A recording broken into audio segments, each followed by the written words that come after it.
I get asked all the time, when is using AI in my editing workflow crossing the line?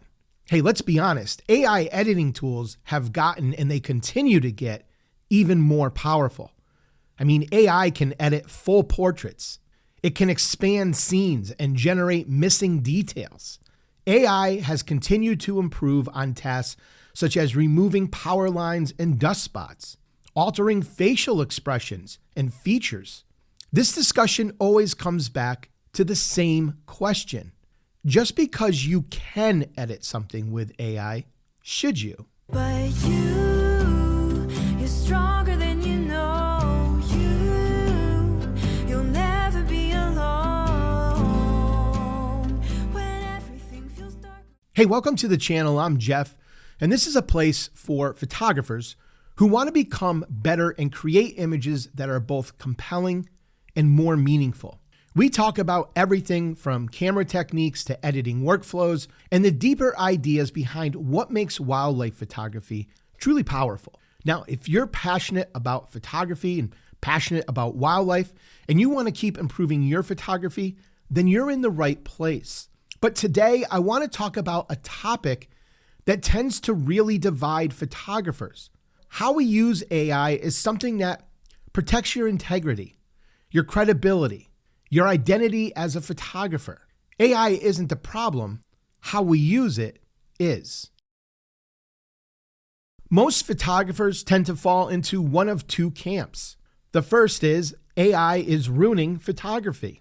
And the second, it's just a tool. Use everything that's available to you. I think like most things in life, the answer lies somewhere in the middle. Very few things are all or nothing. Many arguments can be made against both opinions. For those that believe AI is ruining photography, well, AI is nothing new. If you've ever used any photo editor in your life and you've used a healing tool, a clone tool, replaced the sky, used a selection tool, that was also AI. It's obviously not the same AI that we see today because technology has improved, but it was still AI. Just as the cameras we have today are far better than the cameras we used 20 years ago. And for those photographers that believe we should use every AI tool that's available, I'm sorry, but I can't get 100% behind that philosophy either. There are definitely some ethical issues there. We all know AI is powerful.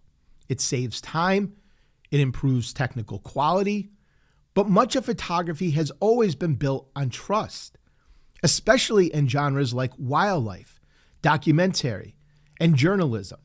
If the viewer can't trust what they're seeing, the image and the photographer lose credibility. Ethical AI use starts with one simple question. What promises are you making as a photographer? Ethics aren't universal. They're contextual. In commercial advertising, heavy AI manipulation is common practice. In fact, it's expected.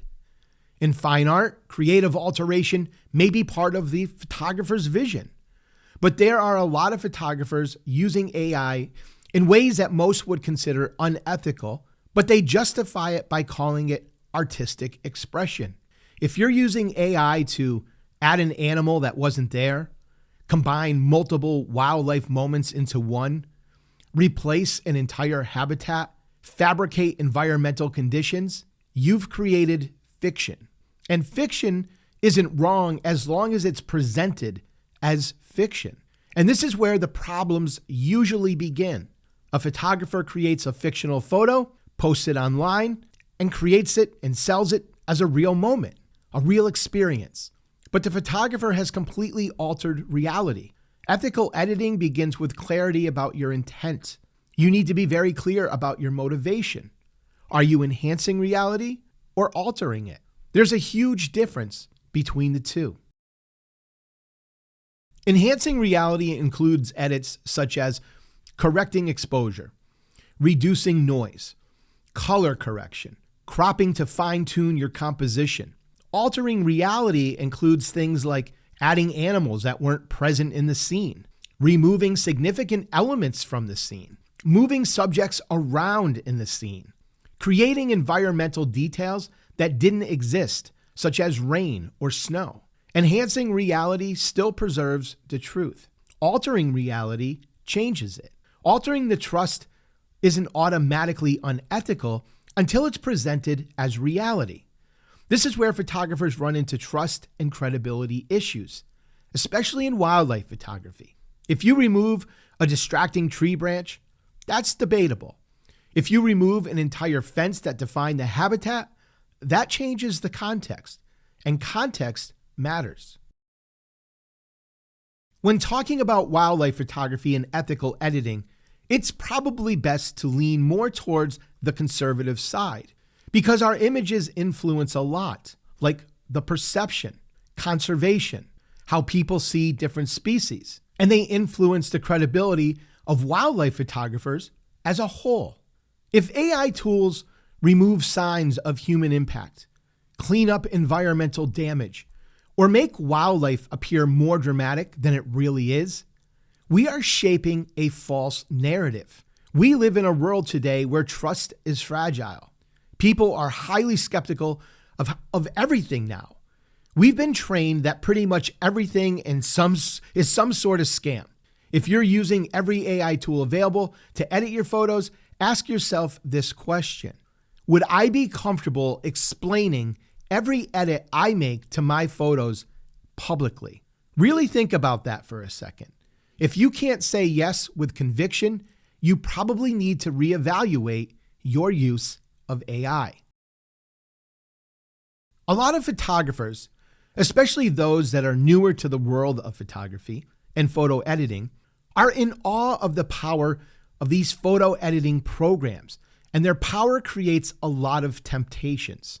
I remember when I first started learning photo editing, I wanted to use every feature and effect the software offered.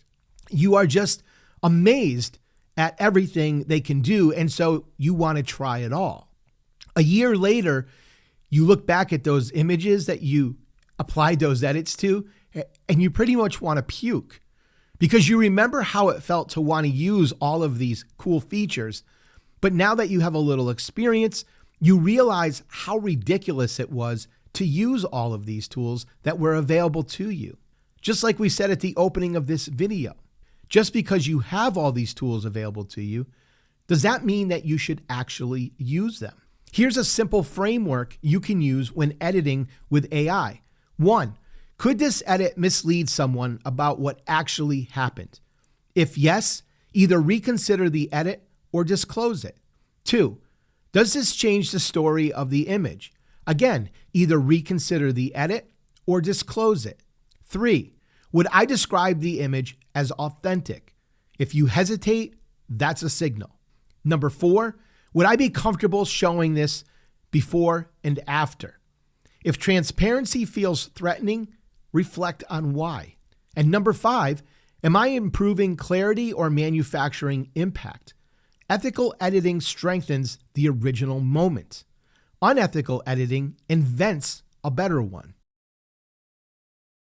We're entering a time where disclosure may become pretty standard practice. You don't need to list every slide or adjustment, but if you composite an image, generate backgrounds, add or remove major elements, just be honest about it. There's nothing wrong with creative or digital art, but don't present art as the absolute truth. There is no question in my mind that there are many types of edits in wildlife photography that fall into a gray area. Some photographers are okay with these edits while others aren't. But these types of edits, when done responsibly, don't change the reality of the image. Wildlife photography is difficult, and it limits us from a technical standpoint. We don't have the luxury of using lighting equipment to balance background and subject exposures. We don't always have the luxury of time to perfectly frame our subjects free from distracting tree branches. Our subjects don't always come as close as we'd like, and sometimes we have to crop more than we would like. I see these types of edits as enhancing the image, not altering it. They are minor in nature and not changing the overall scene or the moment. It's these types of edits that every photographer will have to need to decide for themselves what they feel is right and wrong. But again, as long as you're comfortable explaining your edits publicly, then you're probably on the right track. The future of photography will really belong to those who maintain trust. Trust, especially these days, is slow to build, but quick to lose. AI is not the enemy. It's nothing more than a tool. And like any other tool in photography, it reflects the person using it. We can use AI to polish, refine, clarify, and even enhance our images. Or we can use it to alter reality, fabricate, manufacture, and deceive. The difference is integrity. As wildlife photographers, we are not just image makers. We are storytellers, observers, interpreters of reality. We are not creators of fiction. The power of reality demands us to be responsible. The question isn't, is this possible with AI? The question is this honest? If you can answer that confidently, you're on the right side of the shift. What are your thoughts on using AI to edit photos? How much is too much? And what do you think about when it comes to disclosure? Let me know in the comments. If you're looking for a powerful photo editor, I highly recommend checking out DxO Photolab 9. It's a software I personally use and trust for all of my photo editing, especially because of its industry-leading noise reduction and their AI masking tools that make the editing process faster, more precise, and more consistent. If you'd like to try it for yourself, use the link in the description below. If you decide you want to purchase it, use my code MAGNOLIA at the time of checkout to save 15% off on your purchase. You can also download their 30-day free trial and test everything out for yourself firsthand with absolutely no restrictions. And if you want to really learn how to get the most out of Photolab, check out my DxO Photolab 9 Masterclass at magnoliaphotographysc.com/store. In the course, I walk you through everything from uploading files into Photolab AI to getting the most out of your AI masking and also exporting your images out of Photolab for print and even sharing online. This course includes some freebies too, including my full preset collection for wildlife, portraits, nature, and landscapes. Hey, thank you so much for taking the time out of your busy day today to spend it with me. I do deeply appreciate it, and I appreciate your support. But before you head out, you might want to check out this next video right here.